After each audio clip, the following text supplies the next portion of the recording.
आज ये भिडियोटी कर अभिप्राय यही कि समस्त भली मोर भी धारणा थिला आम हिंदू धर्म बा सनातन धर्म रे 33 कोटी माने करोड़ देव आदि भी अच्छा किंतु से धारणा मोर भी भूल थिला। बहुत आलोचना समालोचना पर्यालोचना बहुत लोक पचारि बुझा पर मुझे निष्कर्ष पहुँचली जे ये कोटी करोड़ नुहे कोटी हूँ 33 प्रकार देवादेवी आमर अच्छा से भितर 8 होती बसु बसाने वाले माने जहाँपाई आम बंचीचे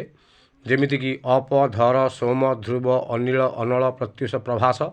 बा जोटा को आम कहूचे पृथ्वी जल अग्नि वायु आकाश चंद्र सूर्य नक्षत्र बाकी रहे 11 रुद्र मैं जहाँपाई आम जीव बंचीची बा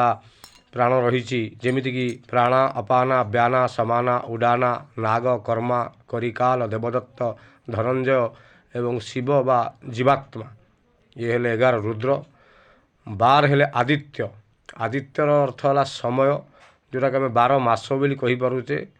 जोटा है अंशुमान आर्यमन इंद्र तुष्टा धाता पर्जना पूषा भग मित्रा वरुण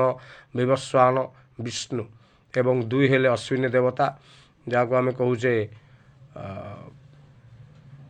इंद्र माने ऊर्जा बिजली जोटा जमी बिजुली जो चमकुची एवं प्रजापति तेणु यहाँ है प्रकृत में 33 कोटी बा 33 प्रकार देवता तेणु 33 करोड़ संख्यार करोड़ बा कोटी नुहे 33 प्रकार देवादेवी। जय जगन्नाथ।